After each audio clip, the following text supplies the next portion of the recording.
আবেদনময়ী ভালোবাসা, লেখিকা ও জাফরিন। সূচনা পর্ব 1। এই মেয়ে নাম কি? জি নম্রতা। নম্রতা, নাইস নেম। তা নামেই শুধু নম্রতা নাকি স্বভাবেও নম্রতা?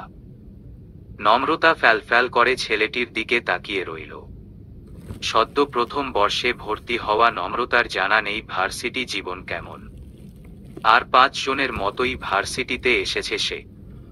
হুট করে একদল ছেলেমেয়ে তাকে ঘিরে আটকে দিয়েছে। এসবের কারণটা অজানা। বাবার আদরের দুলালি সে। ভর্তি হওয়া থেকে শুরু করে যাবতীয় সবকিছু বাবা নতুবা কাজিন সম্প্রদায়ের হাতেই থাকে। কখনোই তাকে করতে হয়নি কিছুই। শহুরে 4 দেওয়ালের মাঝে বড় হয়েও চঞ্চলতা উঠে পারেনি তাকে। এর কারণটাও তার বাবা মা। যেখানেই গিয়েছে হয় বাবা মা নয়তো কাজিনেরা থেকেছে। ভার্সিটিতে এসে একটু একা ছেড়েছে তাকে। নমু সোনা বলো তো এ ফর কি? অন্য আরো একটি ছেলের কথায় সেদিকে তাকায় নম্রতা। সরল মস্তিষ্কে কোনো কথাই বোধগম্য হয় না তার। ছেলেগুলো এমন কেন করছে? মাথা ধরে আসছে তার। আরেকটি ছেলে বলে, আহা আবরিশ, কি সব প্রশ্ন করিস তুই? ও কি 1-2 এর বাচ্চা নাকি? এই ফারিস, তুই বরং প্রশ্ন কর। ফারিস নামের ছেলেটি বলল, তা মামনি তুমি তো দেখতে সেই হ। হঠাৎ ছেলেটির মুখ চেপে ধরল প্রশ্ন করতে বলা ছেলেটি। ফারিসের কানে ফিসফিস করে বলল, আরে উশান আছে, শুনলে খবর আছে। ফারিস জোরপূর্বক হেসে বলল, না মানে কুলকুল। কিরে মামা, এটা কি তোদের নতুন মুরগি নাকি? মেয়েলি কণ্ঠে সেদিকে তাকায় নম্রতা। ছিপছিপে গরনের একটি মেয়েকে দেখতে পায়। লাল রঙের কামিজের সাথে জিন্স পর মেয়েটি। ঘাড় অবধি চুলগুলো অল্প বিস্তর সামনে। কাঁধে ঝুলানো একটি ছোট্ট বেনিটি ব্যাগ, যার লম্বা ফিতে হাঁটু অবধি ছুঁয়েছে। ছি নিতা, তুই কি ইনডাইরেক্টলি আমাদের শিয়াল বলতে চাইছিস যে মুরগি বলছিস ওকে? আমরা বড় ভাই হিসেবে 2টা প্রশ্ন করতেই পারি। মৌনিতা দাঁতে দাঁত চিপে মিহিরের পিঠে কিল দিয়ে বলল, হারামি কতদিন বলেছি নিতা না আমি মৌনিতা। মৌনিতা? আর ভার্সিটির সব মেয়েদেরই ভাই তোরা না? ভাইয়েরা বুঝি বোনদের র্যাগ দেয়? ওহো মৌটুসি সোনা, রাগ করেন না। মৌনিতা বিরক্তির সহিত তাকালো। আবরিশকে উদ্দেশ্য করে বলল, কিরে আমাদের হিরো কই? আবরিশ হেসে কুটি কুটি হয়ে বলল, ওই যে পিছনে বাইকের ওপরে বসে গেম খেলায় মগ্ন। তারপর পিছু ফিরে বলল, হিরো তোমায় ডাকছে। নম্রতা যেতে নিলেই তাদের মাঝে থেকে একজন বলল, এই যে ফুলটুসি, কই যাও তুমি? আচমকা ডাকে নম্রতা ভয়ে ভয়ে দাঁড়ালো। যতই হোক ছেলেগুলো তার থেকে বড়। বাইকের উপরে বসে থাকা ছেলেটি নিচে নেমে আসলো। তার নজর এখনো ফোনে। ফিনফিনে গলায় বলল, তোদের হলো, এবার যাওয়া যাক। আরে মামা, কি বলিস তুই? সদ্য না মুরগিটা পেলাম, এখনই ছেড়ে দিব? তোর এই ভালো মানুষই ঠেলায় আমরা একটা মেয়েও পটাতে পারি না। তুই ছেড়ে দিস বলেই মেয়েগুলো তোকে পছন্দ করে ফেলে। মৌনিতা হেসে বলল, আর তোরা যে আস্ত একটা খেকশিয়াল সে বেলায়। কত কিউট একটা মেয়েকে দাঁড় করিয়ে রেখেছিস বেহুদাই। উশান, ওকে যেতে বলতো। তুই না বললে একটাও শুনবে না। আহা মৌটুসি সোনা, তোমার এত দরদ লাগছে কেন? মৌনিতা রেগে কিল বসালো মিহিরের পিঠে। উশান ফোন পকেটে গুজে বলল, তোদের ফালতু টপিক অফ রাখো। আজ আম্মুর জন্মদিন, কেক নিতে হবে। আম্মু তোদের বার করে যেতে বলেছে। এরপর সামনে তাকিয়ে বেখেয়ালি ভাবে বলল, এই মেয়ে। সম্মুখে নিজের খালাতো বোন নম্রতাকে দেখেই চমকালো উশান। এতক্ষণ নম্রতাকে র‍্যাগ দেওয়া হয়েছে ভেবেই চোয়াল শক্ত হলো উশানের। দাঁত চিপে বলল, তুই এখানে কেন? তারপর বন্ধুদের দিকে তাকিয়ে বলল, তোরা এতক্ষণ যাবত ওকে র‍্যাগ দিচ্ছিলি। হঠাৎ করে উশানের রেগে যাওয়ায় ঘাবড়ে গেল সবাই। আমতা আমতা করে বলল, উশান গম্ভীর স্বরে বলল, নেক্সট টাইম ওরে থেকে দূরে থাকবি তোরা। আর তুই হ্যাংলার মতো দাঁড়িয়ে আছিস কেন? খুব ভালো লাগছে বুঝি? সামনে থেকে যা শিগগিরই। নম্রতার চোখজোড়া ছলছল হলো। উশান তার খালাতো ভাই। একই শহরে থাকে তারা, যাওয়া আসাও রোজই। কিন্তু কখনো ভালো আচরণ করেনি উষান ভাই। সব সময় খাক খ্যাক করে তাড়িয়ে দেয় আর ঝাড়ি দেয়। খারাপ আচরণ ছাড়া ভালো করে দুটো কথাও তো বলতে পারে। নম্রতার একবার বলতে ইচ্ছে হলো, আমার কি দোষ? আপনার বন্ধুরাই তো আমায় আটকে দিয়েছে। মনিকে গিয়ে সব যখন বলবো তখন বুঝবি বেটা খারুস, কিন্তু মুখ ফুটে কিছু বলার সাহস হলো না তার। কিছু না বলেই মাথা নিচু করেই চলে গেল সে। নম্রতা যেতেই মৌনিতা হুমরে পড়ল উষানের ওপর। মামা মেয়েটাকে? মেয়েটাকে মানে কি মৌনিতা? তোর গার্লফ্রেন্ড। উষান রাগী চোখে তাকিয়ে বলল, ফাজলামো করিস না, সর। মৌনিতা ঠোঁট চেপে হাসল। বাকিদের উদ্দেশ্য করে বলল, গাইজ কুছ কুছ হতা হ্যায়। উষান বিরক্তি মাখা দৃষ্টিতে তাকাল। মৌনিতা জোরপূর্বক হেসে বলল, না মানে মুভির নাম, মুভির নাম। এই তোরা চল, আন্টি না বাসায় ডেকেছে আমাদের। সবাই তাল মিলিয়ে বলল, হ্যাঁ হ্যাঁ। মুহূর্তেই উষানের সামনে হতে এক প্রকার দৌড়েই কেটে পড়ল সবাই। দুই, তোহা আপু কি করছো? তোহা সদ্য নিজের লম্বা চুলে চিরুনি বসিয়েছে। নম্রতাকে দেখেই মৃদু হাসল। তৈরি হচ্ছি, উষানদের বাড়িতে যেতে হবে কাকিয়া বলল। তুই রেডি হোসনি? হুম, হচ্ছি। নমু মা, এদিকে একবার আয় তো। মায়ের ডাকে এক প্রকার ছুটে মায়ের সম্মুখে দাঁড়ালো নম্রতা। শাড়ির কুচি হাতে দাঁড়িয়ে তার মা। কিছু বলবে আম্মু? এদিকে আয়, আমার শাড়িটা সুন্দর করে পরিয়ে দে তো মা, যেন চিকন দেখতে লাগে। মায়ের এহেন কথায় হেসে ফেলল নম্রতা। মুখে হাত দিয়ে জোরপূর্বক হাসি থামিয়ে বলল, আজও কি আব্বু তোমায় মোটা বলেছে? নম্রতার মা হতাশ কণ্ঠে বলল, আর বলিস না, তোর বাপের জন্য সারা জীবন সেজেও প্রশংসা পেলাম না। বুড়ো লোক আমায় বলে আমি নাকি মোটা। শরীরে মেদ ভুঁড়ি ছাড়া আর কিছু নেই। নম্রতার মুখের হাসি প্রশস্ত হল। এগিয়ে গিয়ে মায়ের শাড়িতে কুচি দিয়ে দিল, আঁচলটা ঠিক করে দিল, পিছনের দিকে শাড়িটা খানিক টেনে দিল, যেন পেটিকোট সাদৃশ্যমান না হয়। নম্রতার মা আয়নায় নিজেকে দেখল। সোনালি রঙের শাড়িটাতে মন্দ লাগছে না তাকে। নিজেকে ঠিকঠাক লাগছে মনে হতেই মেয়ের দিকে নজর দিলেন তিনি। একই এখনো তৈরি হসনি তুই? যা শীঘ্রই তৈরি হয়ে নে, আর যাবার সময় একবার দেখিস তো তোহার কত দূর হলো। নম্রতা মিনমিন করে বলল, আম্মু, আমি না গেলে হয় না? নম্রতার মা সন্দেহহীন প্রশ্ন ছুড়ে বলল, কেন? কি করবি তুই বাসায়? আমরা সবাই যাচ্ছি, তোর খালামনি বারবার করে বলে দিয়েছে তোকে যেন নিয়ে যাই। নম্রতা অসহায় কণ্ঠে বলল, মনিকে বলে দাও যে পরে একদিন যাব। ওখানে গেলেই উষান ভাইয়া খারাপ ব্যবহার করে। নম্রতার মা বিরক্ত হয়ে বলল, এই হয়েছিস বাপটার মতো। আমার বোনের বাসায় যেতে নিলেই তোদের বাপ বেটির যত নাটক শুরু হয়। কেন রে, ওরা কি তোদের মাথা চিবিয়ে খায়? জাগিয়ে তৈরি হয়ে নে, একদম বাহানা দিবি তো কানের গোড়ায় বসাবো একটা। নম্রতা বরাবরের মতোই হতাশ হল। উষানকে নিয়ে কিছু বললেই তার মায়ের রাখতে কয়েক সেকেন্ড লাগে। নম্রতা এলোমেলো পায়ে নিজের রুমে চলে গেল। সকালে বাবার আনা সাদা জামাটা টেনে টুনে গায়ে ঢুকালো। জামা পরা শেষেই বর্ষস দম ফেলল। এই দর্জি বেটা এক নম্বর অশ্লীল, সুযোগ পেলেই জামা ফিটিং বানিয়ে ফেলে। নম্রতা আয়নার সম্মুখে দাঁড়াল, চোখের কোণে সামান্য কাজল লাগাল, কপালে পড়ল অতি ক্ষুদ্র একটা টিপ। কানের বরাবরের মতোই একটা সোনার দুল ঝুলছে। কান ফুটানোর পরে অন্য কোনো দুল কখনোই পরা হয়নি তার। কি রে নম্রতা, তোর হলো? নম্রতা চেয়ারের ওপরে থাকা ওড়নাটা গায়ে জড়িয়ে বলল, হয়ে গেছে তোহা আপু। নম্রতার মা তাড়া দিলেন। মুহূর্তেই ঘর থেকে বেরিয়ে আসলো নম্রতা। সবাই মিলে চলল বড় খালার বাড়িতে।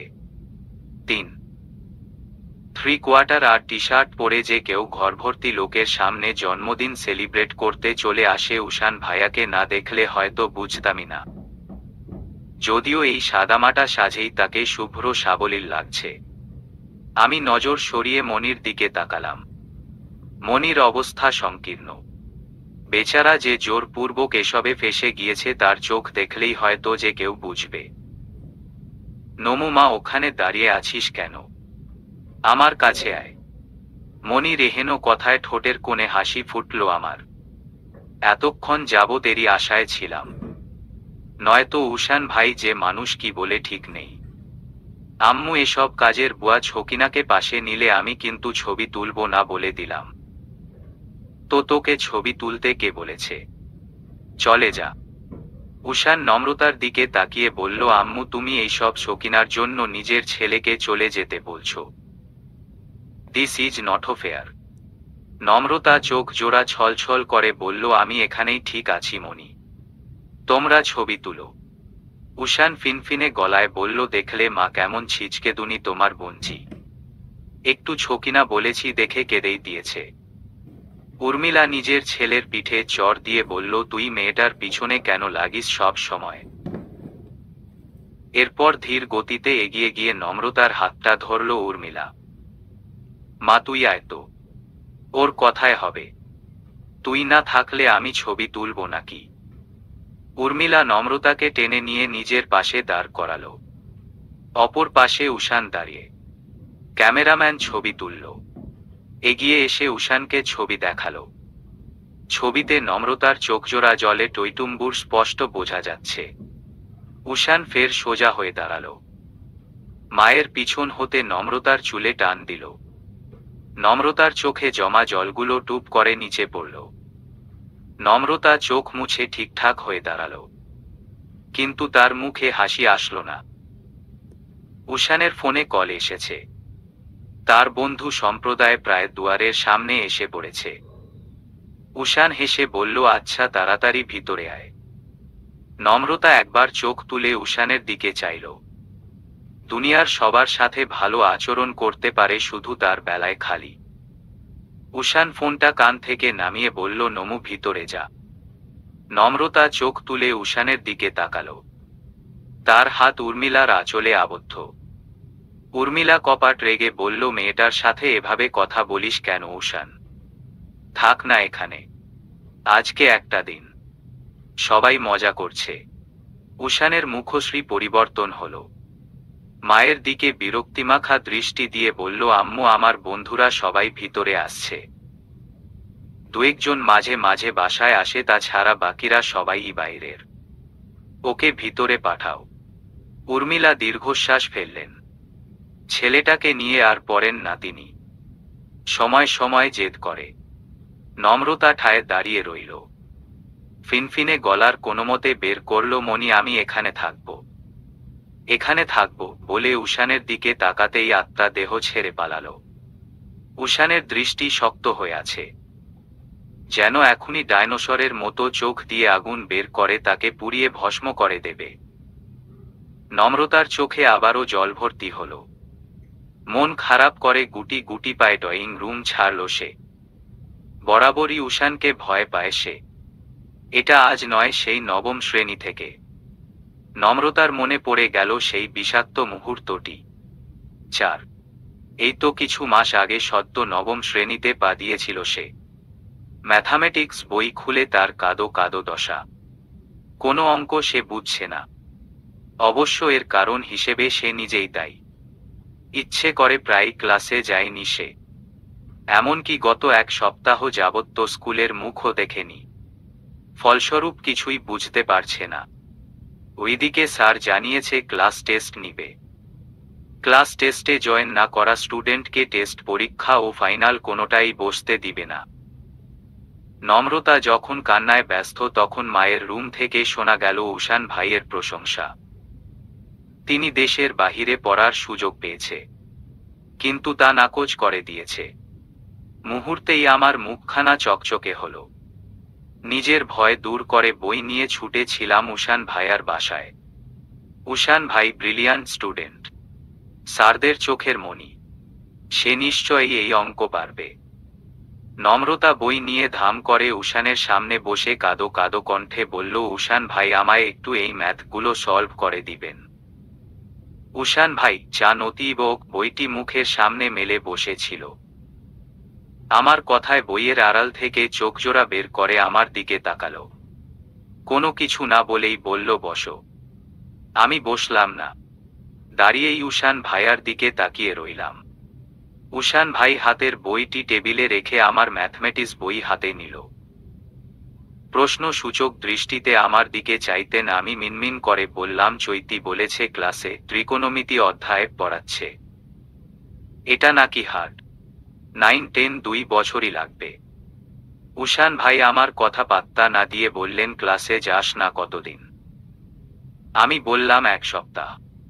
উষান ভাই বইয়ে নজর দিয়েই বলল, কেন যাসনি? আমি কিছুটা বিরক্তি মাথা কণ্ঠে বললাম, ক্লাসে যেতে ভালো লাগে না। উষান ভাইয়া একবার চোখ তুলে তাকালেন, ফের বইয়ে মুখ গুজে বললেন, তাহলে মণিমাকে বলি তোর বিয়ের ব্যবস্থা করতে। উষান ভাইয়ের এহেন কথায় আমি লাফিয়ে চেয়ারে বসলাম। দুপা চেয়ারে তুলে বললাম, বলুন না বলুন, আপনার কথা আম্মু এক ঝটকায় মেনে নিবে। উষান ভাই ফের বইয়ে নজর দিয়ে অঙ্কটা করলেন। অঙ্ক করা শেষ হতেই আমার চুল টান দিয়ে বললেন, খুব বিয়ে শখ না বান্দর? শীঘ্রই এই দিকে তাকা, যেভাবে বুঝিয়ে দিচ্ছি সেভাবে করবি। দ্বিতীয়বার আর বুঝিয়ে দিতে পারবো না। পরপর 3টা অঙ্ক করে চোখের সামনে থেকে ফুটবি। চুল টেনে ধরায় আমি আহ সূচক শব্দ করলাম। গাল ফুলিয়ে অঙ্ক করাই মন আসালাম। উষান ভাই ফের বইয়ে মুখ ডুবিয়েছেন। একটা অঙ্ক করতেই দুনিয়ার সব বিরক্তি এসে আমার চোখে মুখে ভর করল। স্যারেরা সব সময় একটা কথা বলে, প্রশ্ন কমন না পড়লে বাইরে গরুকে ঘাস খেতে দেখলেও আনন্দ লাগে। এই মুহূর্তে আমার দশাও এমন। আমি খাতা কলম রেখে উষান ভাইয়ার দিকে তাকালাম। তার মনোযোগ বইয়ে। এই মুহূর্তে বই ছাড়া দুনিয়াতে আর কিছু যেন তার জীবনে নেই। আমি ধপ করে উঠে দাঁড়ালাম। তার কোনো ভাবান্তর না দেখে বেকনিতে গিয়ে দাঁড়ালাম। উষান ভাইয়ার ঘরটা দোতলায়। নিচতলায় মণি আর আঙ্কেলের রুম। নিচতলার থেকে উপর তলা সুন্দর বেশি, রুমগুলোও বড় বড়। হঠাৎ আমার চোখ গেল নিচে দাঁড়িয়ে থাকা ছেলেটির দিকে। আমার চোখগুলো বড় বড় হলো। কি সুন্দর দেখতে ছেলেটি। 15 বছরের জীবনে প্রথম কোনো পুরুষের ওপর ক্রাশ খেলাম আমি। ঠোঁট জোড়া বিস্ময় হা হয়ে গেল। শরীরে এসে ভর করল একরাশ লজ্জা। আমি ওড়নার আঁচল আঙুলে পেঁচিয়ে বললাম, উষান ভাই দেখেন ছেলেটা কি সুন্দর। আপনি তখন বললেন না বিয়ের কথা? আপনি বরং এই ছেলের সাথে আমার বিয়ের কথা আম্মুকে বলিয়েন। উষান ভাই গভীর মনোযোগে বইয়ে মুখ গুজেছিল। আমার কথায় কপাল কুঁচকালো তার। বইটা ধারাম করে বন্ধ করে ঠাস করে টেবিলের ওপর রাখলেন। বড় বড় পা ফেলে আমার পাশে এসে দাঁড়িয়ে ব্যালকনি দিয়ে নিচে তাকালেন। মুহূর্তেই চোয়াল শক্ত হলো তার। গগন বিদারী চিৎকার দিয়ে বললেন, তোর সাহস কি করে হয় আমার ব্যালকনিতে পা দেয়ার? হঠাৎই উষান ভাইয়ার রেগে যাওয়ায় হতবাক হয়েছি। আশ্চর্য রাগের কি হলো? ব্যালকনিতেই তো এসেছি শুধু, ব্যালকনির গাছগুলোও তো ছুঁইনি, তবুও কেন রেগে গেল? উষান ভাই ফের চেঁচিয়ে বলল, যে অঙ্ক দিয়েছি করেছিস। দ্বিতীয় চিৎকারে আমি ভয়ে এক প্রকার লাফিয়ে উঠলাম। মাথা নিচু করে না সূচক মাথা নাড়লাম। উষান ভাই দাঁতে দাঁত চিপে বলল, এখনই গিয়ে অঙ্কগুলো সলভ কর। উষান ভাইয়ের এহেন আচরণে আমি রীতিমতো ভয়ে কাঁপা কাঁপা দশা। ছুটে গিয়ে টেবিলে বসে অঙ্ক করতে বসলাম। কিন্তু একই মাত্রই না উষান ভাইয়া বুঝালো পরে বুঝলাম। এর মাঝেই সব ভুলে গেলাম কি করে। এমন পরিস্থিতিতে আমার রীতিমতো কান্না আসছে, কিন্তু কাঁদলাম না। নিজেকে সামলে আমি মিনমিন করে বললাম, উষান ভাই, আমি নিয়ম ভুলে গেছি। উষান ভাই যেন এমন উত্তরেরই আশায় ছিলেন। তিনি ধপ করে আমার সামনে বসলেন। টেবিলের ওপর রাখা স্টিলের স্কেলটা দিয়ে আস্তে আস্তে টেবিলে বাড়ি দিলেন কয়েকটা। ভয়ে আমার প্রাণপাখি উড়ে যাবার জোগাড় হলো। উষান ভাই হুট করে বললেন হাত পাত। আমি ওনার কথার মানে না বুঝে বললাম হ্যাঁ। উনি ফের চেঁচিয়ে বললেন হাত পাত। আমি ভয়ে ভয়ে হাত পাতলাম। উষান ভাই স্টিলের স্কেল জাগিয়ে সজোরে পর পর দুটো বাড়ি মারলেন আমার হাতে। বাড়িগুলো এত জোরে মেরেছিল যে আমার চোখের কোণ ভিজে উঠেছিল। হাত মনে হয়েছিল মাঝ ফেটে দুই ভাগ হয়ে গেছে। আমি অসহায় চোখে উষান ভাইয়ার দিকে তাকালাম। চোখ দিয়ে টপ টপ করে কয়েক ফোঁটা জল গড়িয়ে পড়ল। উষান ভাইয়ার ভাববেগ হল না। আমার দিকে ভুলেও একবার তাকালেন না। কেবল হিসহিসিয়ে বললেন, লেখাপড়ায় মনোযোগ না দিয়ে এসব করে বেড়ালে এরকম রোজ দুটো করে বাড়ি পড়বে। সেদিন উষান ভাইয়াদের বাসা থেকে ফিরে জ্বরে পড়লাম আমি। পাক্কা 11 দিন জ্বর আর ব্যথায় ভুগলাম। সব আত্মীয় স্বজন দেখতে এসেছিল। কেবল আসেননি উষান ভাই। আর না অনুতপ্ত হয়েছেন। ওই দিন বিকেল হতে উষান নামটা আমার জন্য ভয়ঙ্কর। তাকে দেখলেই আমার ভয় লাগে। আমার ঘোর কাটলো কাটলো কারো কণ্ঠের আওয়াজে। এই তুমি সকালের সেই মেয়েটা না? সামনেই মৌনিতা আপুকে দেখে থতমত খেলাম আমি। উষান ভাইয়া বলার পর মনির রুমে এসে বসেছিলাম আমি। কিন্তু উনি এখানে কেন? আমি মিনমন করে বললাম, জি আপু। মৌনিতা আপু বিস্ময়ে ভরা কণ্ঠে জিজ্ঞেস করল, তুমি এখানে কেন? আমি কি বলবো বুঝে উঠতে পারলাম না। মিথ্যে বলবো নাকি সত্যি? আমি সত্যি বলারই ডিসিশন নিলাম। জোরপূর্বক ঠোঁটে হাসি ঝুলিয়ে বললাম, এটা আমার খালাবাড়ি, তাই আমি এখানে। মৌনিতা আপু মাথায় হাত দিয়ে বলল, ও মাই গড, তুমি সেই মেয়ে। পরক্ষণেই পা থেকে মাথা অবধি লক্ষ্য করে বিড়বিড় করে কিছু বলতে বলতে বেরিয়ে গেল। আমি মৌনিতা আপুর কর্মকাণ্ড কিছুই বুঝতে পারলাম না। কি হলো হঠাৎ? 5 সন্ধ্যার পরে বিষণ্ণ মনে নিজের ব্যালকনিতে বসে আছি আমি। মন খারাপের এক একটা মুহূর্ত যেন কয়েকশো যুগের সমান, যা কাটতেই চায় না। গতকালকের কথা ভেবেই মন খারাপ হচ্ছে। সবাই কি সুন্দর মজা করছে, অথচ আমার বেলায় এমন কেন হয়? উষান ভাই কেন এমন করেন আমার সাথে? নমুমা, চৈতালি কল দিয়েছে, তোকে একটুখানি ছাদে যেতে বলেছে। নম্রতা মায়ের ডাকে একবার তাকিয়ে ফের ব্যালকনির রেলিংয়ের সাথে মাথা এলিয়ে দিল। এরই মাঝে ভো ভো আওয়াজ করে ফোনটা বেজে উঠল। ফোনের স্ক্রিনে ভেসে উঠল চৈতি নামটি। নম্রতার ইচ্ছে না থাকা সত্ত্বেও কলটি তুলল। হ্যাঁ চৈতি বল।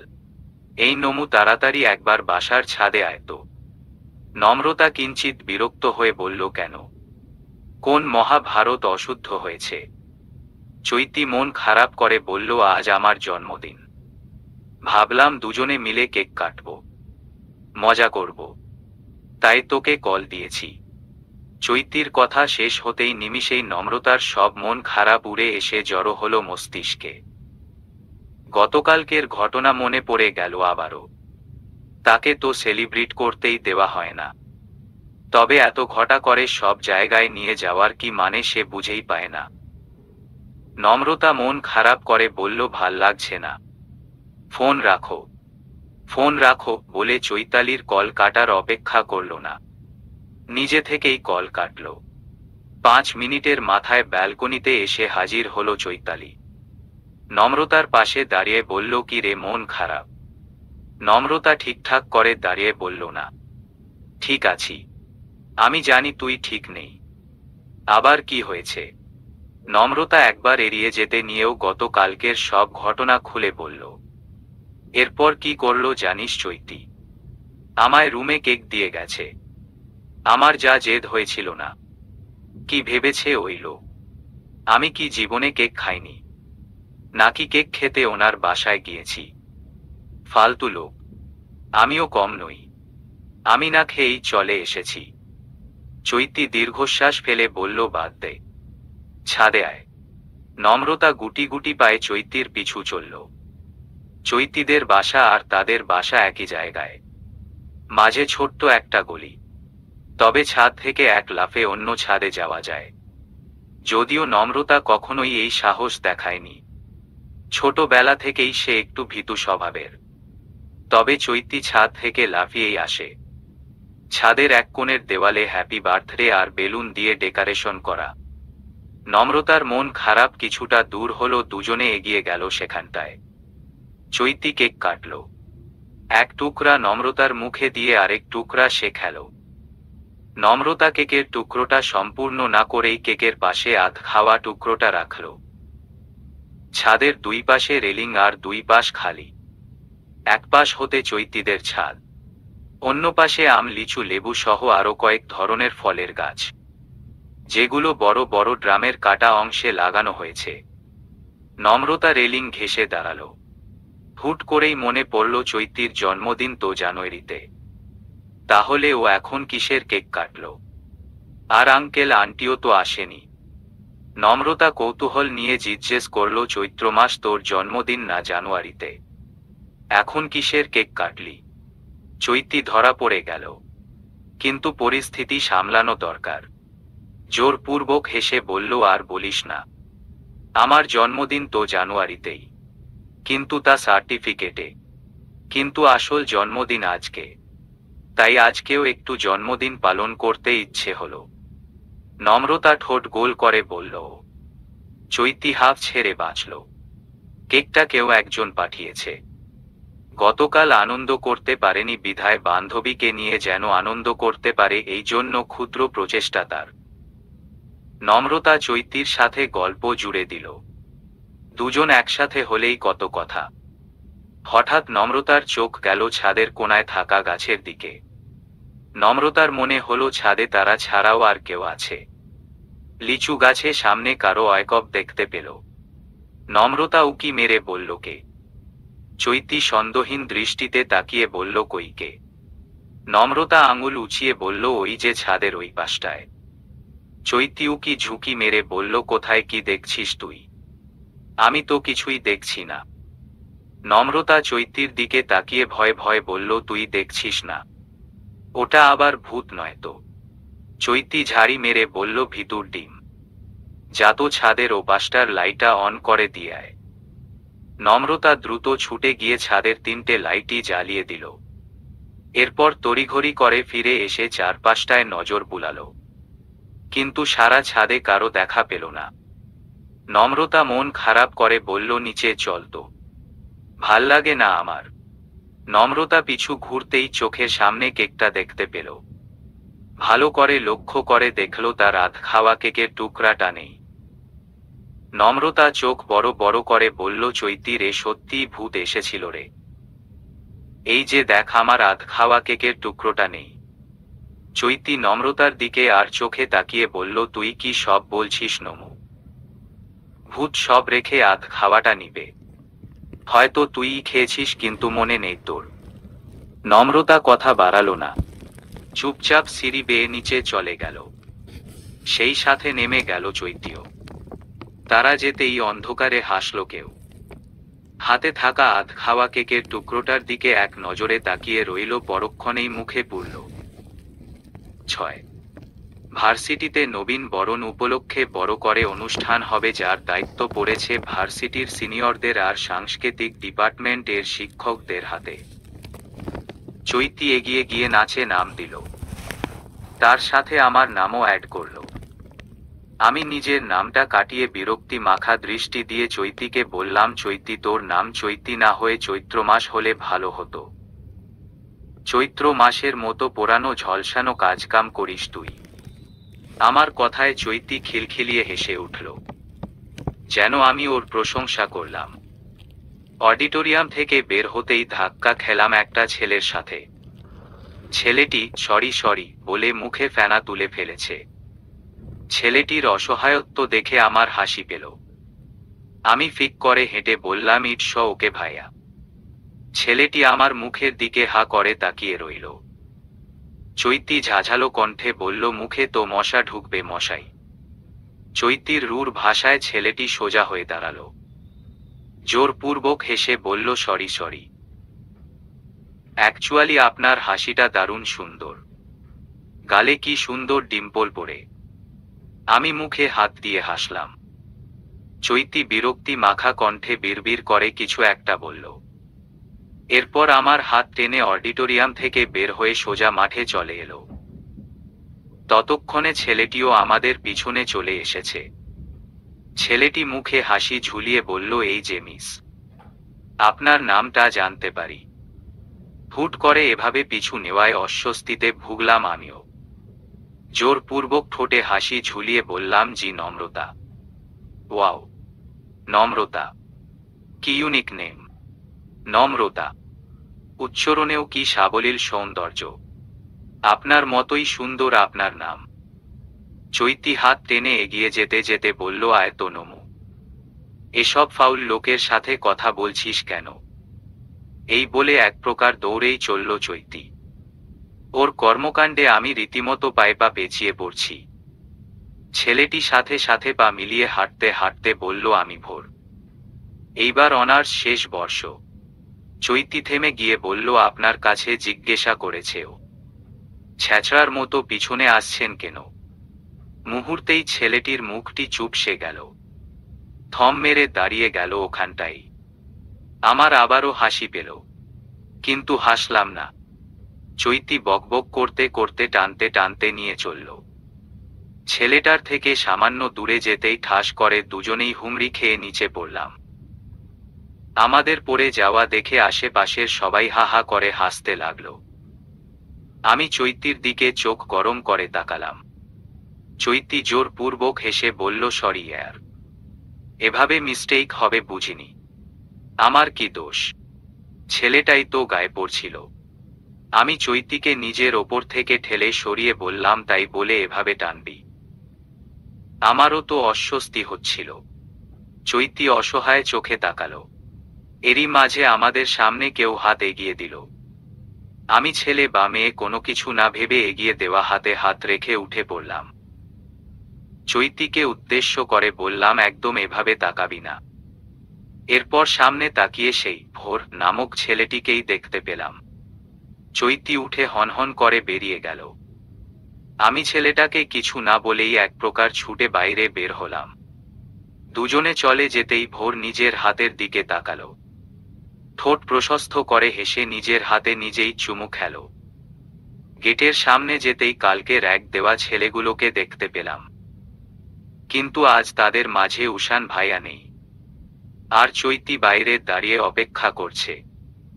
আমি ছেলেগুলোকে উপেক্ষা করে যেতে নিলেই মিহির ভাইয়া বলল, এই যে নম্রতা, আমরা কিন্তু সব দেখে ফেলেছি। আমি কিছু না বলেই তাদের উপেক্ষা করে চলে এলাম। উষান বহুদিন পরে মেসেঞ্জার গ্রুপে ঢুকেছে। বাবার অফিসে ইদানিং একটু সমস্যা হওয়ায় সেখানটায় গিয়েছিল একবার, তাই আজ ভার্সিটি যাওয়া হয়নি। তাই একবার গ্রুপে উকি দিল। গ্রুপটা মূলত বন্ধুদের, তবে হাস্যকর বিষয় হলো এই গ্রুপে আড্ডার থেকে গসিপ বেশি হয়। উষান হাই লিখতেই হুমড়ি খেয়ে পড়ল সবাই। গসিপটা সামান্য সময়ের জন্য দূরে ঠেলে আড্ডায় মাতল সবাই। হুট করে একজন মেসেজ সিলেক্ট করে রিপ্লাই করল, তারপর কি হলো? মিহির লিখল, তারপর নম্রতা ছেলেটির হাত ধরে উঠে দাঁড়ালো। নম্রতার সাথের মেয়েটা রাগ করে চলে গেল। এরপর নম্রতাও গেল। ওরা যেতেই ছেলেটা নিজের হাতে নিজে চুমু খেল। মিহিরের এই মেসেজে হা হা দিল আটজনে। কেউ কেউ রিপ্লাই করল, ছেলেটা কি লেসবিয়ান নাকি? গ্রুপে এক প্রকার হাসির হল্লা পড়ে গেল। উষান মেসেজটা দেখে থমকাল। বন্ধুদের আড্ডা রেখে উপরের মেসেজগুলো চেক করে মুহূর্তে টগবগিয়ে রক্ত উঠে গেল মাথায়। হাতের ফোনটা ছুঁড়ে খাটে ফেলে নিজের চুল শক্ত করে টেনে ধরল। কিন্তু এই মুহূর্তে নম্রতাকে কিছু বলতে পারবে না সে। তার সময়টা ব্যস্ততার, বাবার বিজনেসের বেহাল দশা। আরো দুদিন গেলে সব ঠিকঠাক হবে, কিন্তু এই দুদিন কি করে সামলাবে নিজেকে ভেবে পেল না। পরক্ষণেই ফোনটা তুলে নিজের ছোট খালা নূরজাহানকে কল দিল। উষান, বাবা কেমন আছিস? আপা কেমন আছে? উষান বলল, ভালো আছি মনি। তুমি আগামী দুদিন নম্রতাকে ভার্সিটি যেতে মানা করিও। নূরজাহান অবাক হয়ে বলল, কেন, কিছু হয়েছে? কোনো সমস্যা? তেমন কিছু না, পলিটিক্যাল ঝামেলা হতে পারে তাই আর কি। আচ্ছা, বারণ করে দিব। তোদের ব্যবসার এখন কি অবস্থা? আপা বলল, লস খাওয়ার সম্ভাবনা আছে নাকি? ছিল, কিন্তু এখন আর নেই। তবে লাভ করার চেষ্টায় আছি, দেখি কতটুকু হয়। ও, তা সময় করে বাসায় আয়। সেই কবে এসেছিস? আসবো মনি, এই ঝামেলাটা শেষ হলেই আসবো। এখন রাখছি। আচ্ছা। উষান স্বস্তির নিঃশ্বাস ফেলল। আপাতত বিষয়টা সামলানো গিয়েছে। নম্রতা আর চৈতি সাদা রঙের শাড়ি পরেছে। উজ্জ্বল শ্যামবর্ণের শরীরের সাথে সাদা রংটা কি নির্লিপ্ততা ভাবে মিশে গেছে। নম্রতা আয়নার সামনে দাঁড়িয়ে নিজেকে খুঁটিয়ে দেখল। মন্দ লাগছে না একদমই, কিন্তু কিছু একটা মিসিং। নম্রতার ভাবনার মাঝেই তার খোপা করা চুলগুলোতে বেলি ফুলের মালা গুজে দিল কেউ। আয়নায় মাঝে চৈতিকে দেখেই হাসল সে। মেয়েটাকে কি সুন্দর দেখতে লাগছে। নম্রতা হেসে বলল, আজকে মনে হচ্ছে তোকে নিয়ে বাসায় ফিরতে পারবো না। চৈতি ভেঙচি কেটে বলল, তোকে নিয়ে ফিরতে পারলেই হলো। নমু মা, এই ভোর বেলা কোথায় চললি দুটোতে? শাড়িও পরেছিস আবার? চৈতি নম্রতার আঁচল ভেঙে কাঁধে রাখতে রাখতে বলল, আন্টি একটু ভার্সিটি যাব। নবীব বরণ হবে আজকে। নূরজাহান বেগম চোখ বড় বড় করে বললেন, কোথাও যেতে হবে না তোদের। উষান বলেছে 2 দিন ভার্সিটিতে ঝামেলা হতে পারে, পলিটিক্যাল ঝামেলা। এসবের মাঝে একদমই কোথাও যাওয়ার দরকার নেই। নম্রতা সদ্যই চোখে কাজল লাগাতে নিবে এমন সময় মায়ের মুখে উষানের নাম শুনতাই বিরক্তিতে ভরল। কাজল লাগিয়ে কপাট রেগে বলল, এসব ফাউল কথা তোমার বোনের ছেলে ছাড়া আর কেই বা বলবে। চৈতি, চল তো। নূরজাহান চেঁচিয়ে বকাবকি করতে লাগলেন। নম্রতা মায়ের সব কথা এক কান থেকে ঢুকিয়ে অন্য কান দিয়ে ঝেড়ে ফেলল। ড্রয়িং রুমের সোফায় নিজের বাবাকে বসে থাকতে দেখে এগিয়ে গিয়ে হেসে বলল, আব্বু আমায় কেমন দেখতে লাগছে? মশিউর রহমান পত্রিকা থেকে মুখ তুলে একবার মেয়ের দিকে তাকিয়ে বললেন, একদম রাজকন্যা লাগছে। নম্রতা হেসে হাত বাড়িয়ে বলল, এবার রাজকন্যাকে সালামি দাও। মশিউর রহমান নিজের পকেট থেকে একটা 1000 টাকার নোট মেয়ের হাতে তুলে দিলেন। মেয়ের মাথায় হাত রেখে বললেন, সাবধানে যেও মা। নম্রতা খুশিতে গদগদ হয়ে চৈতির হাত ধরে ছুটল। চৈতির একবার বলতে ইচ্ছে হলো যাওয়ার দরকার নেই, কিন্তু পরবর্তীতে কারণ জানতে চাইলে কি বলবে ভেবে পেল না। মায়ের বারণ না শুনেই রিকশায় চেপে বসলাম আমি আর চৈতি। রিকশা এসে কলেজ গেটে থামতেই আমরা নেমে পড়লাম। ইস, কি সুন্দর পরিবেশ। গেটের সামনেই দেখলাম একটা লোক হাওয়াই মিঠাই বিক্রি করছেন। আমি মৃদু হেসে একটা হাওয়াই মিঠাই নিলাম। অর্পার জন্যও একটা নিলাম। আমি পার্স বের করে টাকা দেওয়ার আগেই কেউ একজন টাকা দিয়ে দিল। বিরক্তি হলাম প্রচুর। সামনে তাকিয়ে দেখলাম সেদিনের সেই ছেলেটা। ইচ্ছে হলো ছেলেটাকে কয়েকটা কথা শুনিয়ে দেই, কিন্তু তর্ক করতে পারলাম না। রিনরিনে গলায় বললাম, আপনি কেন টাকা দিচ্ছেন? ছেলেটি হেসে বলল, সুন্দরী রমণীদের টাকা দিয়ে কোনো কিছু কিনতে নেই, তাদের কিনে দেওয়ার জন্য কাউকে থাকতে হয়। নম্রতা অস্বস্তিতে ভুগল। চৈতি এসব কিছুই খেয়াল করেনি। রিকশাওয়ালা মামা ফেরত এসে বলতেছে, আফা আর 5 টাকা বেশি হইব। তাই নিয়ে চৈতি ঝগড়ায় লেগে গেছে। আমি সেদিকে তাকিয়ে বললাম, সরি, আপনার টাকা আমি নিতে পারি না, আপনি টাকাটা ফেরত নিন। ছেলেটি নিল না, বরং বলল, আরে ম্যাম, বন্ধু হিসেব নিন। নম্রতা বিরক্তি নিল, লোকটির দিকে তাকালো। লোকটার চাহনি কেমন ঠেকেছে। নিজের দিকে তাকিয়ে দেখল শাড়ি ঠিকঠাকই আছে, শরীর দৃশ্যমান নয়। তবুও নম্রতা অস্বস্তিতে ভুগল। শাড়িটা টেনে আরো ঢাকতে চাইল।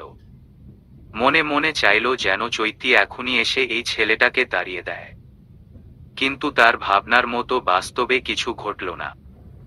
ছেলেটা ঠোঁটের কোণে হাসি ঝুলিয়ে বলল, আপনাকে কিন্তু শাড়িতে অসম্ভব সুন্দরী লাগে।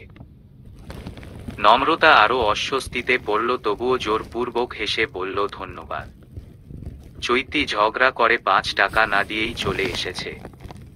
আমার হাত টেনে ভিতরে নিয়ে গেল। সামনে থাকা ছেলেটির দিকে একবারও তাকালো না। ভার্সিটিতে ঢুকে মন ভালো হয়ে গেল। আজ আকাশ মেঘলা, ঠান্ডা পরিবেশ, হয়তো যে কোনো সময় আকাশ ফেটে বৃষ্টি নামবে। চৈতি গজগজ করতে করতে আমায় ফেলেই সামনে চলে গেল। হুট করে ভোর নামের ছেলেটি আমার সম্মুখে হাঁটু মুড়ে বসল। আমার দিকে একটা গোলাপ এগিয়ে দিয়ে বলল, আই লাভ ইউ। আমি চোখ বড় বড় করে তাকালাম। এই ছেলে কি করছে? সেই সাথে অস্বস্তিতেও ভুগলাম। চারদিকে তাকিয়ে কাউকে তেমন একটা দেখলাম না। যারাও আছে তারাও দূরে দূরে, কেউ এই দিকটায় খেয়াল করছে না। হয়তো সবাই নবীন বরণের কারণে এক্সাইটেড হয়ে এদিকে ওদিকে রয়েছে। আমি হতাশ দৃষ্টিতে তাকালাম। আমার জীবনের প্রথম প্রপোজটা আমি আজ পেয়েছি। শুনতে হাস্যকর হলেও সত্য এটাই। হঠাৎ পাশে তাকিয়ে দেখলাম মৌনিতা আপু, আর তার সাথে একটা মেয়ে। আমার অস্বস্তি আরো বাড়ল। এভাবে বড়দের সামনে এমন পরিস্থিতি আগে কখনো আমার জীবনে হয়নি। মনিতা আপু আমার হাত টেনে একটু সরিয়ে নিয়ে বলল, এসব কি হচ্ছে নম্রতা? তুমি কিছু বলছো না কেন? আর তুমি ভার্সিটিতেই বা কেন? আমি অবাক হয়ে বললাম, মানে উষান জানতে পারলে কি হবে ভেবে দেখেছো? আবারও উষান? সবকিছুতে এই উষান ভাইয়ার নাম আমার ভালো লাগলো না। উনি সবসময় আমার সাথে খারাপ ব্যবহার করেন। আমি মৌনিতা আপুর কথার জবাব না দিয়েই হাঁটা ধরলাম। এরই মাঝে চৈতি এসে আমার হাত ধরল। ভোর নামের ছেলেটা ওখানে দাঁড়িয়েই আমাদের দিকে ফ্যালফ্যাল করে তাকিয়ে আছে। হাসি মজা নাচ গান বিভিন্ন অনুষ্ঠানের মাঝে দিনের অংশটা কাটল। চৈতি বরাবরই দারুণ নাচে। ওর নাচ সকলের হৃদয়ে ছুঁয়েছে। বাইরে থেকে আসা গেস্ট তো সালামিও দিয়েছে। আমরা রিকশা চেপে বাসায় ছুটলাম। মনটা হঠাৎই কেমন বিষণ্ণ হয়ে পড়ল। মৌনিতা আপুর কথাগুলো মাথায় চরকির মতো ঘুরছে। বাড়ি পৌঁছুতে পৌঁছুতে সন্ধে 6:30 বেজে গেল। সারাদিনের ছোটাছুটিতে শরীরে ক্লান্তি ভর করল। আমি পায়ে থাকা ছোট্ট হিলটা খুলে সোজা বাসায় ঢুকলাম। চারপাশে না তাকিয়েই নিজের রুমে গিয়ে অন্ধকারেই খাটে শুয়ে পড়লাম। শরীরের সব শক্তি শেষ। শাড়িটা বদলানোর মতো শক্তিটুকুও নেই। আমি ফের উঠে বসলাম। কেমন তৃষ্ণা পাচ্ছে প্রচুর। টেবিল থেকে পানির গ্লাস নিয়ে এক চুমুক দিতেই কেউ হুড়মুড়িয়ে এসে আমার ডান হাতটা শক্ত করে চেপে ধরল। মুহূর্তেই গ্লাসটা ফ্লোরে পড়ে ঝনঝন করে শব্দ কয়েক টুকরো হয়ে গেল। বাইরে অন্ধকার নেমেছে। মাঝে মাঝেই বিদ্যুৎ চমকাচ্ছে। সেই চমকানোতে কেঁপে উঠছে নম্রতা। চোখের জল বাঁধ ভেঙেছে। ডান হাতের পিঠ দিয়ে সেটা বারংবার মুছছে সে। উষান তার সম্মুখে দাঁড়িয়ে। একটু আগেই উষান তার হাত চেপে ধরেছিল। অন্ধকারে ঘাবড়ে উঠেছিল নম্রতা। ভয় শরীর জমে বরফ হয়েছিল। উষান একটানে তাকে নিজের সম্মুখে দাঁড় করিয়ে বলেছিল, তুই ভার্সিটিতে পা রেখেছিলি কোন সাহসে? তোকে মনি যেতে বারণ করেছিল না? উষানের কণ্ঠস্বর এতই রূঢ়তা ছিল যে সে ভয় কেঁদে ফেলেছিল। তার কান্নায় উষান তার হাত ছেড়ে বলল, স্টপ ক্রাইং। তুই কি ভেবেছিস এসব করে পার পেয়ে যাবি? No way. ছেলেটাকে? উষানের চিৎকারে নম্রতা গুটিসুটি হয়ে দেওয়ালের সাথে মিশে আছে। ছেলেটাকে? উষানের এমন প্রশ্নে ভেজা চোখে একবার তাকালো। তার শরীর থরথর করে কাঁপছে। এভাবে এত রূঢ় আচরণ কখনোই কেউ তার সাথে করেনি। বাবা মায়ের একমাত্র মেয়ে সে। সেই সুবাদে বকাঝকা কখনোই খুব একটা শুনতে হয়নি তাকে। যাও বকা দিয়েছে তাও তার আম্মুই। উষান আগে পিছে বাজে আচরণ করত, কিন্তু আজ সব সীমা পেরিয়ে গিয়েছে। নম্রতা যখন ভয় পেতে ব্যস্ত তখন উষান তার শখের ফুলদানি আছাড় দিয়ে ভেঙে ফেলল। নম্রতার কান্নার গতি বাড়ল। সে ভেবে পায় না বাড়ির সবাই কোথায়। এত আওয়াজ কি কেউ শুনছে না? তবুও কেউ কেন আসছে না? নম্রতার ভাবনার মাঝেই উষান তার হাত ধরে ফের টেনে তুলল। দাঁতে দাঁত চিপে বলল, যত্ন করে গাছ লাগালাম আমি, কষ্টও করলাম আমি, কেউ এসে একদিন পানি দিয়েই গাছ তার হয়ে যাবে। এত যত্ন করে আমি কেন রেখেছি তবে? উষানের দ্বিতীয়বার হাত চেপে ধরায় নম্রতার হাতে সাদা রঙের কাচের চুড়িগুলো সব ভেঙে গিয়েছে। উষান কি বলছে সেই দিকে তার নজর নেই। বড় শখ করে চুড়িগুলো আজ আসার পথে নিয়েছিল। একটা চুড়িতে তার হাত কেটেছে, সে স্পষ্ট অনুভব করছে। নম্রতা হাত চেপে বসে পড়ল, ডুকরে কেঁদে উঠল। তার কান্নার পরিমাণ এতই বেড়েছে যে শ্বাস নিতে রীতিমতো কষ্ট হচ্ছে। উষান মুহূর্তেই তার হাত ছেড়ে দিল, ছুটে গিয়ে লাইট অন করল। মুহূর্তেই তার চোখ থমকাল, শান্ত শীতল হল হৃদয়। সব রাগ উড়ে গিয়ে মুগ্ধতা বিরাজ করল চোখে মুখে। নম্রতাকে প্রথমবার সে আজ শাড়ি পরা দেখেছে। আগে পিছে যতবারই দেখেছে ততবারই নম্রতা থ্রি পিস কিংবা অন্য ড্রেসে ছিল। শাড়িতে যে কাউকে এত সুন্দর লাগতে পারে তা উষান আগে কখনোই জানত না। ইমান আনমনেই হেঁটে গিয়ে নম্রতার সম্মুখে দাঁড়াল। কান্নারত মুখশ্রীতেও কি অমায়িক লাগছে নম্রতাকে। চোখ মুখ লাল হয়ে গেছে, নাকের ডগাটা একটু বেশিই লাল। উষান আনমনেই হেসে ফেলল, কপালে হাত দিয়ে একবার অন্য দিকে তাকিয়ে ফের নম্রতার দিকে তাকাল। পরক্ষণেই হাঁটু মুড়ে নম্রতার সামনে বসে নম্রতার থুতনিতে হাত রেখে মুখটা উঁচু করল। চোখের জল মুছিয়ে কপালের ওপর এবড়ো খেবড়ো হয়ে পড়ে থাকা চুলগুলো কানের পিছে গুজে দিল। নিমিষেই নম্রতার চোখের জল থেমে গেল। ঘন ঘন পলক ফেলে বোঝার চেষ্টা করল কি হচ্ছে। উষান নম্রতার গাল টেনে বলল, এত কিউট কেন তুই? নম্রতার ঠোঁট জোড়া বিস্ময়ে হা হল। হঠাৎ এই ছেলের কি হলো? উষান উঠে যেতে নিয়েও ফের বসল। হাত এগিয়ে চুল থেকে বেলির মালটা খুলে পকেটে ঢুকাল। এরপর একটানে খোপা খুলে দিল। মুচকি হেসে বলল, পারফেক্ট। নম্রতা ফ্যালফ্যাল করে কেবল উষানের দিকে তাকিয়ে রইল। তার ছোট্ট মস্তিষ্কে কোনো কিছুই বোধগম্য হচ্ছে না। উষান উঠে দাঁড়িয়ে বলল, নম্রতা একটু উঠত। নম্রতা এখনো একই নিয়মে তাকিয়ে। উষান ধমক দিয়ে বলল, চরম বেয়াদব হয়েছিস তুই নমু। বড়দের কথা যে শুনছিস না মনিকে বলবো। নম্রতা দ্রুত গতিতে উঠে দাঁড়াল। উষান ঠোঁট কোণে হাসি ঝুলিয়ে একটা সেলফি নিল। নম্রতার মুখে হাসি নেই, কেবল মন খারাপ আর বিস্ময় ভরা। উষান নম্রতার গাল টেনে আরো একটা ছবি নিল। নম্রতা এইবার কিঞ্চিত বিরক্ত হল। অসভ্য ছেলে একটু আগে খারাপ আচরণ করে এখন ছবি তুলতে এসেছে, ফালতু লোক। নম্রতার ভাবনার মাঝে উষান আগের রূপে ফিরল। ঝাড়ি মেরে বলল, শীঘ্রই শাড়ি পাল্টে আয় বেয়াদব। তোকে দেখতে একদম পেতনি লাগছে, তাই একটা ছবি তুলে রাখলাম। আর হ্যাঁ, নেক্সট টাইম একা ভার্সিটিতে যাবি না, আমি দিয়ে আসব। নম্রতা উষানের আড়ালে ভেঙচি কাটল। বিড়বিড় করে বলল, নিজে একটু সুন্দর বলে কি হিংসে? তোর কপালে কাইল্লা বউ জুটবে বেদ্যপ। মুখে কিছু বলল না। ওয়ার্ড্রপ খুলে একটা সুতি থ্রি পিস নিয়ে ওয়াশরুমে ঢুকল। ফ্রেশ হতে গিয়ে টের পেল উষান গুনগুন করে গাইছে, তুমি আসবে বলেই আকাশ মেঘলা, বৃষ্টি এখনো হয়নি। তুমি আসবে বলেই কৃষ্ণচূড়ার ফুলগুলো ঝরে যায়নি। তুমি আসবে বলেই। নম্রতা বিরক্ত হয়ে দেওয়ালে লাথি মারল। তার বরারই একটা স্বভাব হলো কারো ওপর রাগ ঝাড়তে কিংবা প্রতিবাদ না করতে পারলে দেওয়ালে আঘাত করা কিংবা কিছু ভেঙে নিজের মনকে শান্ত করা। দেওয়ালে লাথি দেওয়াতে বিরক্তি তো কমল না, উল্টো পায়ে ব্যথা পেল। নিজেকে নিজে বকে শাড়ি পাল্টে থ্রি পিস পরে বের হলো। ততক্ষণে উষান ফোনে মুখ ডুবিয়ে গেইমে মজেছে। নম্রতা হাতের শাড়িটা ব্যালকনিতে মেলে দিল। রুমে ঢুকতেই উষান বলল, এই ছকিনার মা, যা তো এক কাপ করা লিগারের চা নিয়ে আয় তো। সেই বিকেলে মাথা ধরেছে। নম্রতার একবার বলতে ইচ্ছে হলো, কেন আমি কি তোর বেতন দিয়ে পোষা দাসী যে তোর হুকুম মানব? কিন্তু মুখে কিছু বলল না। চুপচাপ নিচে গিয়ে চা বানালো। শয়তানি করে চায় চিনির বদলে একদলা লবণ চুবিয়ে দিল। বেটা আমায় ঝাড়ি মারা, খা এবার লবণ চা।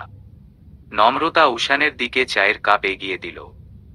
উষান গেম খেলার ফাঁকে একবার মুখ তুলে চাইল। চোখের ইশারায় পাশে রাখতে বলল।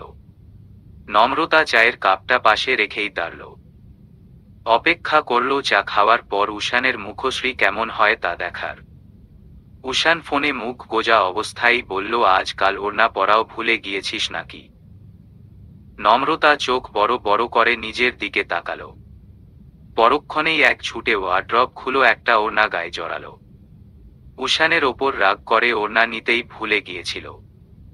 আর তখন দেওয়ালে লাথি দেওয়ার পর পায়ে ব্যথা পেয়েছিল দেখেই ওড়নার কথা দিব্যি ভুলে গিয়েছিল সে।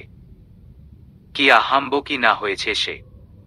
উষান ফোন পকেটে রেখে চায় চুমুক দিয়েই শরীরে ঝাঁকুনি মারল।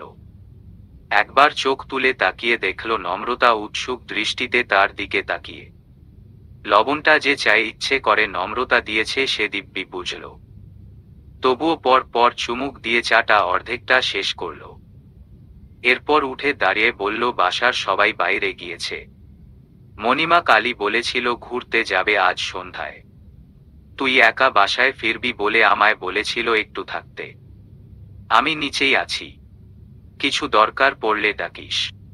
উষান কথা শেষ করেই নিচে ছুটল। নম্রতা এক দৃষ্টিতে চায়ের কাপের দিকে তাকিয়ে রইল। এটা কি হলো? সে তো লবণ দিয়েছিল। তবুও উষান ভাই এটা কি করে খেল? আর খেয়েও তো কিছু বলল না। তার মা ভুল করে লবণের কৌটায় চিনি রেখে দেয়নি তো? নম্রতা মনে মনে নিজেকে নিজে গালি দিল। বিড়বিড় করে বলল, একটা কাজও ঠিকঠাক পারিস না। পরক্ষণেই চায়ের কাপ হাতে তুলে বিস্ময়ে ভরা দৃষ্টিতে তাকিয়ে রইল। কাপে থাকা বাকি চায় ঠোঁট চুবাইতেই গা গুলিয়ে উঠল। হাত থেকে চায়ের কাপ পড়ে ততক্ষণে কয়েক টুকরো। এত বিচ্ছিরি জঘন্য চা উষান কি করে খেলো ভেবেই পেল না। চায়ের কাপ পড়ার আওয়াজ পেতেই উষান উল্টো ফিরে এলো। নম্রতাকে চুপচাপ দাঁড়িয়ে থাকতে দেখে ভ্রু কুঁচকে তাকালো। কি ভেঙেছিস? উষানের কণ্ঠস্বর কর্ণগোচর হতেই নম্রতা মাথা নিচু করে বলল, চায়ের কাপ ভেঙে গেছে উষান ভাই। উষান ফের ভ্রু কুঁচকে বলল, কথার মাথায় ভাই ভাই লাগাস কেন? তোর বাপকে আমি বাপ ডাকতে পারবো না, তবে শ্বশুর বাপ ডাকা যায়। নম্রতা প্রশ্নবিদ্ধ হয়ে জিজ্ঞাসা করল, মানে তোর মাথা? জাগিয়ে বেলচা নিয়ে আয়। নম্রতা গুটি গুটি পায়ে নিচে ছুটল। 7 নূরজাহান বেগম স্বামীর ওপর বেজায় খেপেছেন। কারণ হলো তার স্বামী তাকে বলেছে, আমার সব টাকা এভাবে ধ্বংস করছো তুমি। রাগে গজগজ করতে করতে বাড়ি ফিরলেন তিনি। পিছনেই বড় ও ছোট যা। সবার সামনে এভাবে অপমান করে পারল সে। অনবরত কলিং বেলের শব্দে হাত তুলে দরজার দিকে ছুটল নম্রতা। বেলচা নিয়ে পরিষ্কার করতে গিয়েছিল তখন। উষান ধমকে নিচে পাঠিয়ে দিয়েছে। বলেছে এমনিতেই হাত কেটেছে, এসব করার দরকার নেই। নম্রতা রাগ গজগজ করতে নিচে এসেছিল। নিজের হাত কেটে দিয়ে এখন পীড়িত দেখানো হচ্ছে। ফালতু লোক। সারাদিন ভার্সিটিতে বসে ফোন নিয়ে এটা সেটা করাই, বিন্দু পরিমাণ চার্জ নেই ফোনে। অগত্যা সোফায় বসে টিভি দেখতে বসেছিল সে। এর মাঝেই চোখে এসে ঘুম ভর করেছে। কোনোমতে চোখটা বন্ধ করেছিল সে। এরই মাঝে এভাবে কলিং বেলের আওয়াজে উঠতে হলো তাকে। নম্রতা এগিয়ে গিয়ে দরজা খুলল। নূরজাহান ঝাড়ি মেরে বলল, কি করছিলি এতক্ষণ? ডাকতে ডাকতে কেউ শয্যাশায়ী হলেও তো টের পাবি না। নম্রতা দরজা থেকে সরে দাঁড়ালো। মায়ের সাথে যে বাবার আবারও মান অভিমান চলছে দিব্যি বুঝল। একই আমার এত সাধের কাপটাকে ভেঙেছে নমু। তুই ভেঙেছিস? মায়ের কণ্ঠে তড়িঘড়ি করে ডাইনিংয়ে ছুটল নম্রতা। ঝুড়ি হাতে মাকে দাঁড়িয়ে থাকতে দেখি চোখখানা অসহায় হল। মা যদি টের পায় কাপটা তার হাতে ভেঙেছে, নির্ঘাত বাবার সব রাগ তার ওপর ঝাড়বে। নূরজাহান চেঁচামেচি লাগিয়ে দিলেন, তোর বাপ তো এ দেশের প্রেসিডেন্ট। সব ভাঙ, ভেঙে ফেল। আমি কিছু বলবো না। মনি কাপটা আমার হাত থেকে পড়ে ভেঙেছে। উষান এই বলে একবার নম্রতার দিকে তাকালো। নম্রতা ভ্রু কুঁচকে তাকালো। এই ছেলের হঠাৎ করে কি হয়েছে? জীবনে তো কখনো এমন নিজের গায়ে দোষ নেয়নি, বরং তাকে পারলে ফাঁসিয়ে দিয়েছে। নূরজাহান ঠোঁট গোল করে বলল, বাবা কিছু খেয়েছিস? উষান জোরপূর্বক হেসে বলল, হ্যাঁ খেয়েছি, চা খেয়েছি। মনি এত স্বাদের চা আমি জীবনেও খাইনি। নম্রতা অন্যদিকে ঘুরে এদিকে ওদিকে চাইল। সে কি শুধু চা? এই নমু, দিন দিন আক্কেল জ্ঞান সব হারিয়েছিস নাকি? নম্রতা জোরপূর্বক হেসে বলল, তোমার আদরের ছেলে তো প্রতি মাসেই 2-3 বার আসে। তাকে কি এখন জামাই আপ্যায়ন করব? মারব এক চর বেয়াদব। দিন দিন বাপের মতো হচ্ছিস কেন রে? ওদের বাড়িতে গেলে তোকে কিছু খেতে দেয় না বুঝি? উষান, বাবা তুই বসত। কেমন শুকিয়ে গিয়েছিস? ঠিক মতো খাওয়া দাওয়া করিস না বুঝি? উষান গম্ভীর গলায় বলল, তেমন কিছু না মনি। তুমি তো জানোই আব্বুর অফিসে ইদানিং একটু ঝামেলা চলছে, তাই একটু টেনশনে আছি। তাছাড়া আম্মুর তো বয়স হচ্ছে, অসুস্থ হচ্ছে দিন দিন, তাই সব মিলিয়ে একটু টেনশনটা বেশি। নূরজাহান রান্নাঘরে ছুটতে ছুটতে বলল, ভাবছি আপাকে বলবো তোর জন্য একটা মেয়ে দেখতে, তাতে দুজনেরই উপশম হবে। এই ধর তুই তো আর কদিন পরই বাবার ব্যবসা ধরবি, তখন রোজই এমন হবে। একটা মেয়ে যদি ঘরে থাকে সে তো কষ্টগুলো বুঝবে। দিন শেষে বাড়িতে ফিরলে দুটো কথা বললেও শরীরের ক্লান্তি দার হয়। আবার আপারও একটা বন্ধু হবে, দুজনে হাতে হাতে সাহায্য করে কাজও হয়ে যাবে। উষান বিড়বিড় করে বলল, সে যে কত কষ্ট বুঝে। পরক্ষণেই বলল, মনি এখন কিছু বানিও না, বাসায় যেতে হবে। নূরজাহান নাস্তা তৈরি করতে করতে বলল, সে কি কথা? একদম না খেয়ে পা বাড়াবি না বলে দিলাম। নম্রতা ভেঙচি কেটে ডাইনিং রুম ছাড়ল। যতটা সহজেই আমরা অন্যর সামনে হাসতে পারি, ততটা সহজেই আমরা সবার সামনে কাঁদতে পারি না। নম্রতার বেলায়ও একই ঘটনা। সে যতই ভীতু হোক, তবুও তার ভালো লাগা মন্দ লাগা আছে। এভাবে আর কতদিন উষানের খারাপ আচরণ সহ্য করবে সে?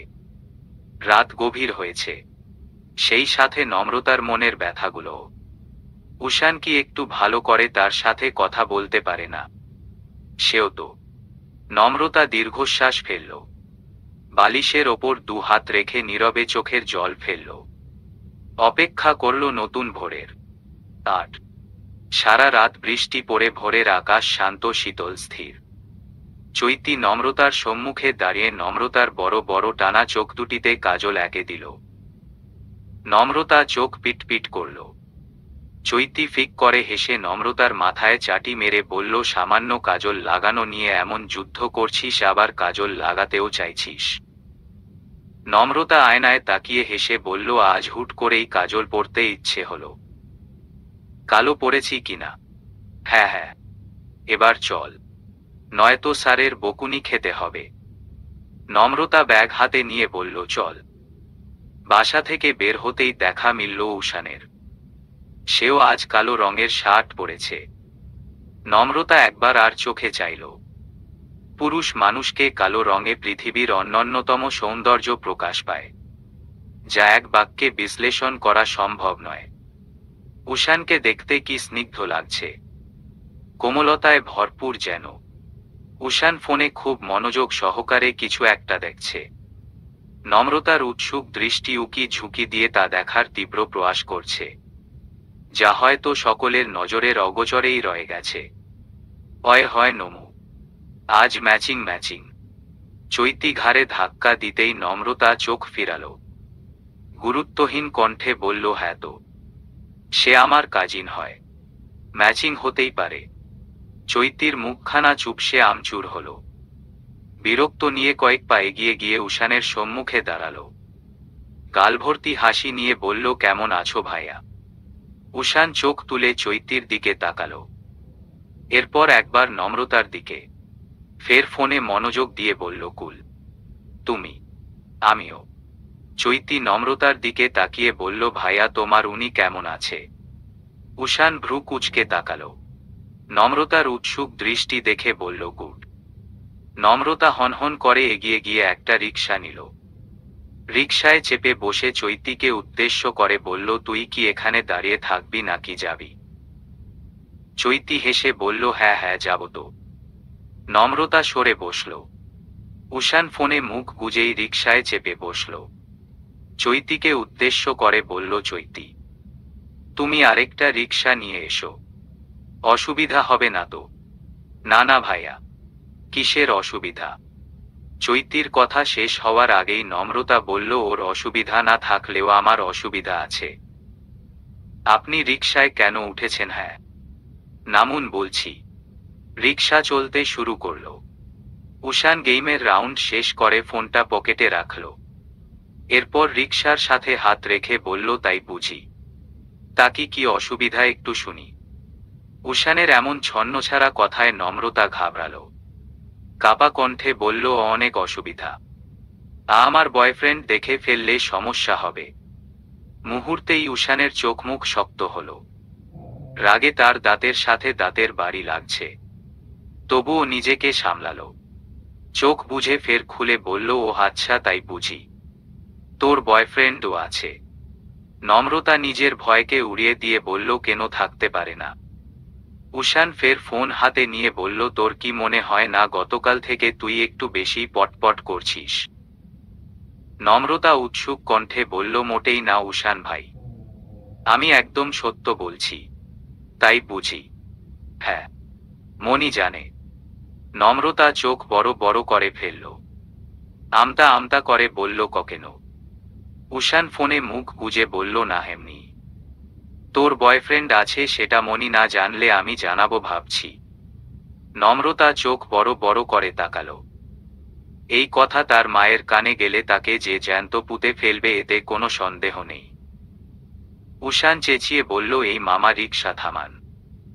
রিকশাওয়ালা উষানের এমন হঠাৎ চিৎকারে এতটাই ভয়ার্থ যে সে বলার সাথে সাথেই রিকশা থামিয়ে ফেলেছে।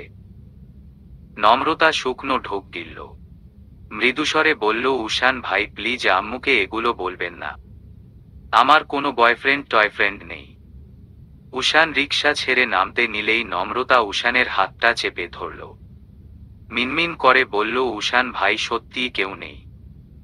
উষান চোখ তুলে নম্রতার দিকে তাকালো। পরক্ষণেই দৃষ্টি পড়ল নম্রতার হাত দিয়ে চেপে রাখা নিজের হাতের ওপর। উষানের দৃষ্টি বুঝেই নম্রতা হাত ছেড়ে দিয়ে বলল, সরি সরি। অ্যাকচুয়ালি আপনি বললেন আম্মুকে বলবেন, তাই মানে? উষান রিকশা থেকে নেমে বলল, ভার্সিটি প্রায় এসে গিয়েছি। আর তোর বয়ফ্রেন্ড থাকুক বা প্রেম থাকুক তাতে আমার কি? তোর যা ইচ্ছে তাই কর। নম্রতা চোখ তুলে তাকালো। তার হৃদমাঝারে কেমন দুমড়ে মুচড়ে উঠল। উষান তাকে ফেলে এগিয়ে গিয়েছে। নম্রতা চোখ সরালো। রিকশাওয়ালাকে উদ্দেশ্য করে বলল, আপনি যান। ভার্সিটি গেটে নামতেই একটু ভিতরে দেখা মিলল উষানের বন্ধুদের। পিছেই চৈতি রিকশা থেকে নেমেছে। মিহির শীষ দিয়ে বলল, আমাদের রোস্ট করতে না পারা মুরগি হাজির হয়েছে। মিহিরের কথায় চোখ তুলে তাকালো সবাই। আবরিশ নজর সরিয়ে বলল, এদিকে চোখ দিস না। উষান কি বলেছিল মনে নেই? কিন্তু এখন তো উষান নেই, রোস্ট করাই যায় বলেই ফিক করে হাসল মিহির। মৌনিতা মিহিরের পিঠে কিল দিয়ে বলল, ওটা উষানের স্পেশাল মুরগি, ওইদিকে নজর দিস না। মানেটা উষানের থেকে জেনে নিস বরং। আহা মৌটুসি তুমি এমন কেন? আচ্ছা আমাদের গ্যাংয়ের ঢঙ্গি কই? গত এক সপ্তাহ যাবৎ দেখছি না যে। মৌনিতা ভ্রু কুচকে বলল, কে? ফারিস হেসে বলল, আহা জানেমন তুমি বুঝছো না, আমাদের নায়কের নায়িকা তনিমার কথা বলছি। মৌনিতা ভেঙচি কেটে বলল, ওসব ফাউল মায়াগো লগে আমি কথা বলি না, তোদেরই তো যত পীড়িত ওরে নিয়া। ফারিস মৌনিতার চুল টেনে বলল, সেই তো প্রতিবার ওর চক্করে টেনেটুনে পাশ করি আমরা, তো আমাদের আগ্রহ থাকবে না? মৌনিতা নিজের চুল ছাড়িয়ে ধাপধূপ পায়ে হেঁটে চলে গেল। আবরীশ এতক্ষণ মনোযোগ দিয়ে সবার কথা শুনতে ছিল। মৌনিতা যেতেই বলল, তোরা ওর পিছে কেন লাগিস বলতো? কেন মামা, তোমার খুব কষ্ট হচ্ছে বুঝি? ফারিস হেসে বলল, বাদ দে, সামনে তাকা, 2টা মুরগি আসছে, ফ্রাই হবে। নম্রতা গেটের দিকে এক পা বাড়াতেই ওর নায় টান পড়ল। চৈতি ততক্ষণে একা কথা বলতে বলতে এগিয়েছে। নম্রতা চোখ তুলে চাইল। তার ওড়না ধরে দাঁড়িয়ে আছে স্বয়ং উষান। নম্রতা ভয়ার্থ দৃষ্টিতে তাকালো। উষান এগিয়ে এসে নম্রতার হাত নিজের হাতের মাঝে নিল। নম্রতা প্রশ্নসূচক দৃষ্টিতে তাকালো। হুট করেই কেমন ফিল হলো নিজের ভিতর। উষান নম্রতার হাত ধরেই গেটের ভিতরে ঢুকলো, নিজের বন্ধুদের থেকে কয়েক পা এগিয়ে গিয়ে হাত ছাড়ল। নম্রতা ভ্রু কুঁচকে প্রশ্ন করল, এসবের মানে কি উষান ভাই? কিছু না, জাস্ট রেসপন্সিবিলিটি পালন করলাম। ওরা র্যাগ দিত নয়তো। এইবার তুই আসতে পারিস। নম্রতা বিরক্তি নিয়ে ধাপধুপ করে হেঁটে গেল। নম্রতা যেতেই নিজের বন্ধুদের সামনে দাঁড়ালো উষান। প্রত্যেকের চোখ ভর্তি বিস্ময়। উষান ভ্রু কুঁচকে বলল, কি হয়েছে? এভাবে তাকিয়ে আছিস কেন? এই ফারিস, আমি যা দেখলাম তোরাও কি তাই দেখেছিস? হ্যাঁ রে। উষান বাইকের ওপরে বসল। আবরীশ উষানের গালে কপালে হাত দিতেই ভ্রু কুঁচকে তাকালো উষান। ওঠ না, এমনি চেক করছিলাম তোর জ্বর টর এসেছে কিনা। উষান চোখ সরিয়ে ফোনে নজর দিল। ফারিস আকাশের দিকে তাকিয়ে বলল, সূর্য তো ঠিক দিকেই উঠেছে। তাহলে উষানের কি হয়েছে রে? ফারিসের কথা শেষ হতেই সবাই উষানকে ঘিরে ধরে জিজ্ঞাসা করল, কি ব্যাপার মামা? আমাদের মুরগির দিকে তোমার নজর কেন? উষান বাইক থেকে নেমে মিহিরের পিঠে চড় দিয়ে বলল, তোদের মুরগির দিকে আমার নজর নেই, ও আমার কাজিন। আবরীশ সুর টেনে বলল, ওহো। পরক্ষণেই বলল, কি? উষান পকেটে হাত গুজে বলল, ওর দিকে নজর দিবি না একটাও। মিহির ফারিসের কাঁধে হাত রেখে বলল, কি রে মামা? আমাদের উষান তো দেখছি নিজের কাজিনকে স্পেশাল আপ্যায়ন করছে। ঘটনা কি মামা? ফারিস হেসে বলল, ঘটনা হলো এই যে সে আমাদের ফ্রি আগে থেকেই বাইট বসিয়ে বসে আছে।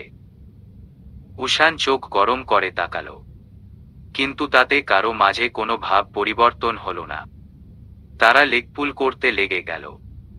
মিহির বলল, যাই বলিস, কাজিন কিন্তু সেই সুন্দরী। উষানের সিট বুকিং না থাকলে আমি চান্স নিতাম। উষান রেগে তাকাতেই মিহির বলল, রাগিস কেন ভাই? একটু মজাও করতে পারবো না? আবরীশ বলল, সে সব বাদ দে, আমাদের ঢঙ্গির কি হবে রে? সে তো এসব শুনলেই স্ট্রোক করবে। মুহূর্তেই হাসির হল্লা পড়ে গেল সবার মাঝে। নয়, নম্রতা সদ্যই গোসল সেরে বের হয়েছে।